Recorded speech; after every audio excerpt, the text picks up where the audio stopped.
तमिलनाडु की राजनीति में आगामी विधानसभा चुनाव को लेकर हलचल तेज हो गई है और इसी के साथ भारतीय जनता पार्टी यानी कि भाजपा ने भी अपने चुनावी रणनीति को अंतिम रूप देना शुरू कर दिया है।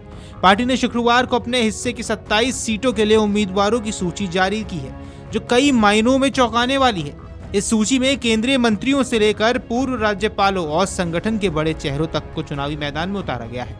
हालांकि सबसे ज्यादा चर्चा इस बात को लेकर है कि पार्टी के मुखर नेता और पूर्व प्रदेश अध्यक्ष के अन्नामलई का नाम इस सूची में शामिल नहीं है। भाजपा इस बार अनाद्रमुक यानी कि AIADMK के नेतृत्व वाले राष्ट्रीय जनतांत्रिक गठबंधन यानी कि राष्ट्रीय जनतांत्रिक गठबंधन NDA के साथ मिलकर चुनावी मैदान में उतर रही है। सीट बंटवारे के तहत भाजपा को जो सीटें मिली है उन पर पार्टी ने पूरी ताकत झोंकने के संकेत दिए हैं। उम्मीदवारों की सूची में विविध सामाजिक और राजनीतिक संतुलन साधने की कोशिश साफ नजर आती है। पार्टी ने अविनाशी सीट से पूर्व केंद्रीय मंत्री एल मुरुगन को उम्मीदवार बनाया है, जो दलित समुदाय से आते हैं और राज्य में भाजपा के महत्वपूर्ण चेहरे माने जाते हैं। वहीं तेलंगाना की पूर्व राज्यपाल तमिलिसाई सुंदरराजन को मायलापुर सीट से मैदान में उतारा गया है। भाजपा महिला मोर्चा के राष्ट्रीय अध्यक्ष बनत्री श्रीनिवासन को उनकी मौजूदा सीट कोयम्बटूर उत्तर से दोबारा मौका दिया गया है, जबकि प्रदेश अध्यक्ष नयनार नागेंद्रन को सतूर सीट से उम्मीदवार बनाया गया है। भाजपा ने इस बार सामाजिक समीकरणों को साधने की भी पूरी कोशिश की है।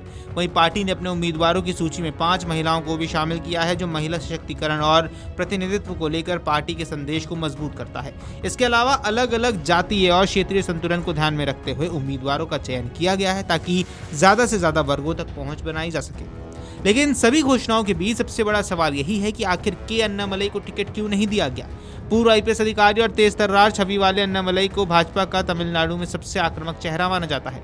उनके नेतृत्व में पार्टी ने राज्य में अपनी उपस्थिति मजबूत करने की कोशिश की थी। ऐसे में उनका चुनावी मैदान से बाहर रहना कई तरह की अटकलों को जन्म दे रहा है। इस पर खुद अन्नामलई ने सामने आकर स्थिति साफ करने की कोशिश की। उन्होंने मीडिया में चल रही तमाम अटकलों को खारिज करते हुए कहा कि ये उनका व्यक्तिगत निर्णय था कि वे इस बार चुनाव नहीं लड़ेंगे। अन्नामलई के अनुसार उन्होंने पहले ही पार्टी की कोर कमेटी को लिखित में सूचित किया था कि वे किसी भी विधानसभा सीट से चुनाव लड़ने के इच्छुक नहीं है। उन्होंने कहा, पार्टी नेतृत्व ने मेरे इस फैसले का सम्मान किया, जिसके लिए मैं आभारी हूं। अब मेरा पूरा ध्यान गठबंधन के उम्मीदवारों के लिए प्रचार करने पर होगा।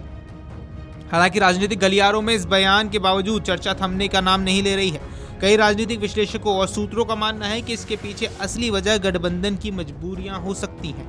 दरअसल अन्नाद्रमुक के साथ भाजपा का गठबंधन इस चुनाव में बेहद अहम है और इसे बनाए रखने के लिए कई समझौते भी करने पड़े हैं। बताया जा रहा है कि अन्नामलई की आक्रामक राजनीति और अन्नाद्रमुक नेतृत्व के खिलाफ उनके पुराने बयानों को लेकर सहयोगी दल में असहजता थी।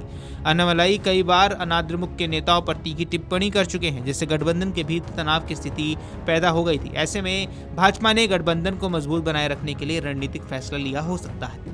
कुल मिलाकर भाजपा के उम्मीदवारों की ये सूची जहां एक और संतुलन और रणनीति का संकेत दे रही है, वहीं दूसरी ओर अन्नामलई जैसे बड़े चेहरे का चुनाव न लड़ना कई सवाल भी खड़े करता है।